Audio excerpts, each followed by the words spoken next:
Hello, नमस्ते. कसे आहात? छान ना? मी पण मस्त आहे. आज आपण आर्थिक मजबूती कशी मिळवायची, आर्थिक रीतीनं आपण स्ट्रॉंग कसं बनायचं ह्याच्याबद्दल थोडंसं बोलूया. आता काय होते, कधी कधी काही लोकांचं असं असते बघा, हे आपल्याला जीवन एकदा मिळालेलं आहे, त्यामुळे कसं मस्त मजेत राहायचं, चैनीत राहायचं. हातात पैसे कमी असले तरी सगळ्या गोष्टी घ्यायच्या हप्तेवर आणि मजा करायची. अहो, असं किती दिवस मजा करणार तुम्ही? एका दिवस काय होईल, किंवा रिस्क तुम्ही जादा घेतली, एमर्जन्सी फंड ठेवला नाही. हल्ली कुठल्याही क्षणाला काही होऊ शकते. त्यामुळे अशा वेळी मग आयुष्यात दुःख येते. कोणी आजारी पडलं, कुटुंबातलं पैसे नाहीयेत, मग सगळ्यांकडे पैसे द्या, हे द्या, अमुक आहे तमुक आहे, असं करावं लागते.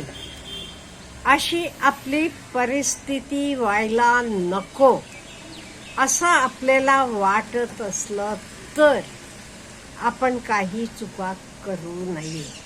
हे बघा, आपण किती मिळवतो त्याच्यापेक्षाही इम्पॉर्टंट आहे मिळवलेले किती आपण इन्व्हेस्ट करतो. बाजूला एमर्जन्सी फंड म्हणून काय ठेवतो, हे अतिशय महत्त्वाचं आहे. त्यामुळे काही चुका आपण टाळाव्यात. आणि हे बघा, नो डाऊट आपल्याला पैसे मिळवायला यायला पाहिजे. पैसे मिळवायला आले तरी ते पैसे कसे मॅनेज करायचे, म्हणजे लाईफस्टाईल कसं व्हायला पाहिजे. का म्हणजे इन्फ्लेशन वाढत चाललेलं आहे. आज आता जी गोष्ट आपल्याला 100 रुपयाला मिळते ती आणि 5 वर्षांना आपल्याला 500 रुपये द्यावे लागतील. त्यामुळे हे समजून घेऊन पे युअर सेल्फ फर्स्ट म्हणतात, हे आपण फॉलो करायला पाहिजे. साधं एक्झाम्पल म्हणजे 5-30-20 रूल. 50 30 आणि 20 100% घेतलं तर, तुम्ही 10 मध्ये घेतला तर 5-3-2. आपण शक्यतो 100 मध्ये घेऊ पर्सेंटेज मध्ये, म्हणून 50-30-20 रूल म्हणतो. हा रूल म्हणजे काय, ह्याला म्हणायचं 50%. काही तुमचा पगार असू दे, 1 लाख रुपये पगार आहे, ओके, मग 50,000 तुमचे रोजचे खर्चाला तुम्ही वापरू शकता महिन्याचे. म्हणजे ते तुमचं भाडं आलं, जेवण खाण झालं, मुलांच्या फिया असतील, हे सगळ्याला खर्च करायचे 50%. म्हणजे आपले पेमेंट मधले निम्मे 50%. आणि 30% आपले लक्झुरीसाठी, कधी ट्रिपला जायचं आहे, कधी आपल्याला हॉटेलमध्ये जेवायला जायचं आहे, कधी कॉस्टली शूज घ्यायचे आहे, ह्याला तुम्ही 30% वापरू शकता. मग उरलेले 20% तुम्ही इन्व्हेस्टमेंट करायला पाहिजे. आणि इन्व्हेस्टमेंट करताना फक्त FD करत जायचं का बँकेत? नाही. पहिले थोडं आपल्याला एमर्जन्सी फंड पाहिजे तेवढं तुम्ही FD ठेवा.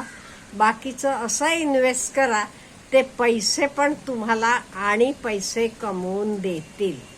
हे अतिशय महत्त्वाचं आहे. हा रूल आपण प्रत्येकानं वापरायला, किती तुमचा कमी पगार असू दे, जास्त असू दे. त्यामुळे कमी पगार असणारे सुद्धा सुखी आनंदी राहतात. आफ्टर ऑल सुखी आनंदी राहायला आपल्याला काय पाहिजे हो? हं? आपल्याला जे काही आपल्याला खर्चाला पाहिजे तेवढे आपल्याला भरपूर असायला लागतात. काही वेळ प्रसंगी कोणाकडे भीक मागायची वेळ येऊ नये एवढंच.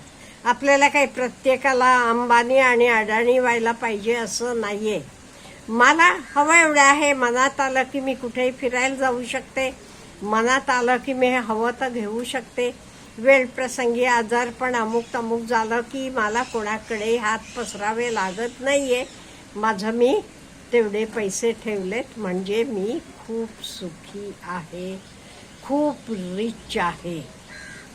त्यामुळे आपण प्रत्येकानं सुखी राहण्यासाठी हे आपण फॉलो अप करायला पाहिजे.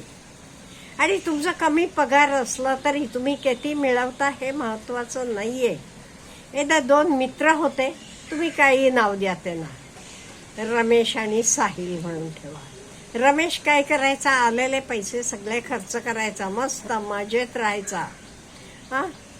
तर दुसरा त्याचा मित्र साहिल काय करायचा, जे काही पगार आहे त्यातले 20% तो इन्व्हेस्ट करायचा. 20 वर्षानंतर काय झालं, साहिल एकदम हवं तेव्हा आपल्याला नोकरी सोडू शकत होता. का, म्हणजे त्याच्याकडे भरपूर पैसे होते, इन्व्हेस्टमेंट होतं, त्यामुळे तो हवं तसं राहू शकत होता. नोकरी आवडली नाही तो सोडू शकत होता. का, म्हणजे त्याच्याकडे हवं तेवढं त्याने इन्व्हेस्टमेंट केलेलं होतं. हे आपण कायम पैसेचं यूज करताना जाणून घ्यायला पाहिजे. आणि आफ्टर ऑल मनी म्हणजे काय, पैसा म्हणजे काय, it is not the end, it is only a means to reach the end. End काय आहे, आनंदी राहणं, सुखी राहणं. आणि हा पैसा आपल्याला सुखी राहायला, आनंदी राहायला मदत करतो. हे महत्वाचं आहे. नाही ते कितीतरी लोक हल्ली मी बघितलीत, अहो पगार लाखांना पगार आहे, तरी महिन्याच्या अखेरीला त्यांच्याकडे पैसे नसतात. पगार झाल्यावर देतो हे त्यांचं उत्तर असते. नाही, असं करायचं नाही.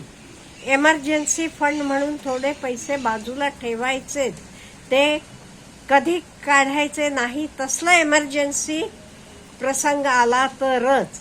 सपोज नोकरी गेली, एटलीस्ट तुम्हाला वर्षभर तरी आहे त्या स्थितीत, म्हणजे दुसरी नोकरी लागेल पण तोपर्यंत आहे तसं आपल्याला राहायला यायला पाहिजे. हे महत्वाचं आहे. त्यामुळे आर्थिक नियोजन म्हणजे काय, खूप मिळवणं नव्हे. किती मिळवले तरी आपण बघितलंय, कितीतरी श्रीमंत लोक सुद्धा अगदी हतबल होतात पैसा नाही म्हणून. इवन स्वतःला संपवायला सुद्धा मागे पुढे बघत नाहीयेत ते. हे कशामुळे झालेलं असते, नियोजन व्यवस्थित नसल्यामुळे. त्यामुळे तुम्हाला पगार किती आहे दॅट इज नॉट इम्पॉर्टंट, तुम्ही तर कसं नियोजन करता हे महत्वाचं आहे.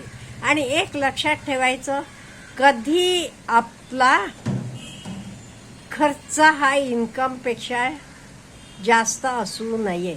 आपला खर्च जास्त आहे ना, मग इन्कम पण वाढवायला आपल्याला यायला पाहिजे. फक्त कॉस्ट कटिंग एवढंच नाहीये. You should know how to increase your income as well. तर पॅसिव्ह इन्कम असेल किंवा दुसरं बाकी वेळेला तुम्ही काहीतरी करू शकता.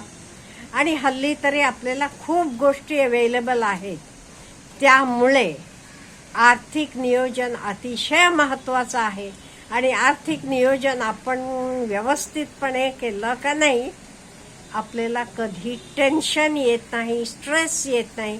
जास्तीत जास्त लोकांना स्ट्रेस येतो तो पैसेचा.